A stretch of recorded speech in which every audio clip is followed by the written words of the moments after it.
Hello everyone, you're welcome back to my channel. I'm Dr. Seni, your friendly community physician and public health advocate. If you're new here, subscribe and hit that notification bell because every week we talk real health for real people. This week is a very special one in the global health calendar because it's World Immunization Week, which is observed every year from April 24th to April 30th. And this year's theme is For Every Generation, Vaccines Work. I absolutely love this theme because it reminds us that vaccines are not new, they are not experimental, they have been protecting families. I mean, your family, my family, for over 200 years. Today, I want us to take this journey together. We are going to talk about what vaccines actually are, how they work in your body, what they've achieved globally and right here in Nigeria, and what you should do this week to protect yourself and your loved ones. So, are you ready? Let's go. What is a vaccine? A vaccine is a biological preparation that teaches your immune system to recognize and fight a specific disease without you having to get sick first.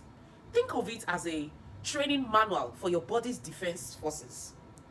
When a disease causing organism, which could be a virus or a bacterium, enters your body, your immune system mounts a response. It creates antibodies, these are soldiers, specifically designed to fight that particular enemy. Once the fight is over, your immune system remembers that enemy.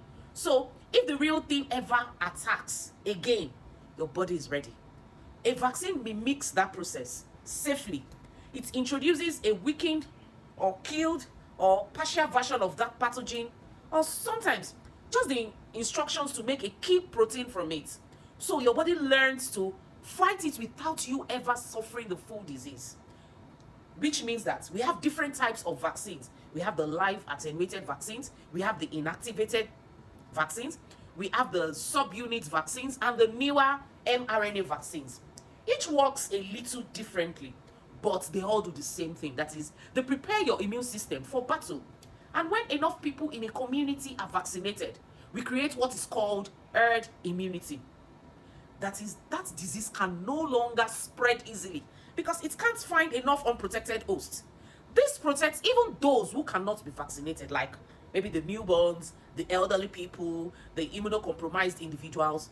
That's the beauty of immunization. It's not just personal protection, it is community protection. Now, let me show you why vaccines are truly one of the greatest achievements in the history of medicine. In the last 50 years, vaccines have saved more than 150 million lives globally. That is, it has saved 6 lives every minute, every single day for 5 decades. Wow, that's wonderful. In that same period, vaccination has contributed to a 40% improvement in infant survival worldwide. More babies are surviving their first birthday, and on going to school, work, raise families because of vaccines. We have completely eradicated smallpox. That was a disease it used to kill millions of people. We are on the verge of eradicating polio, which once paralyzed hundreds of thousands of children every year then.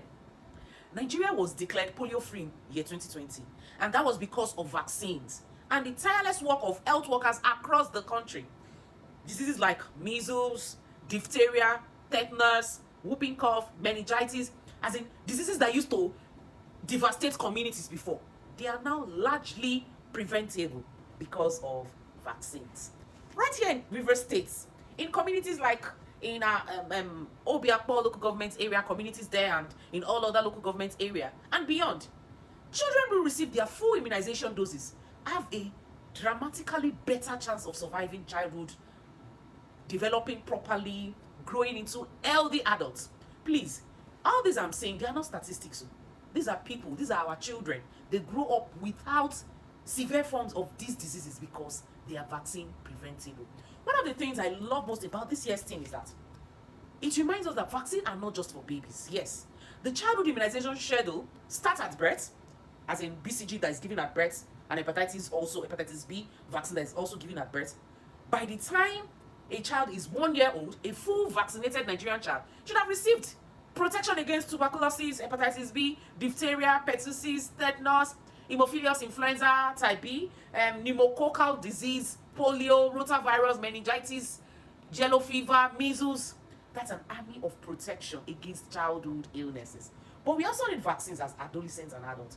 That's where HPV vaccine comes into play, which is recommended for girls and boys from age 9 to 14. It protects against the virus that causes cervical cancer, nasopharyngeal cancer, and so on.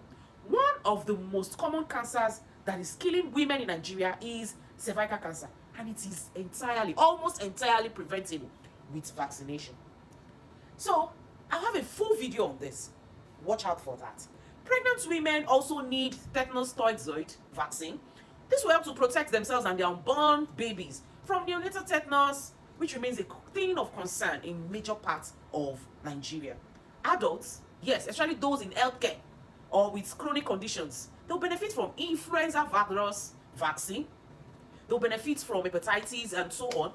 Other vaccines like pneumococcal shingles vaccine, that just shows that every generation, truly, at every stage of life, vaccine works. So what is your point of duty for this World Immunization Week? Number one, check your child's immunization card. Are they up to date? If you're not sure, visit your nearest primary care center. In River State, primary care centers offer routine immunization services, and most vaccines are free under the MPI schedule. Number two, if you have a daughter between the age of 9 and 14, find out about their HPV vaccine status. You can ask your doctor, you can ask at the health facility, or you can also ask me in the comments section.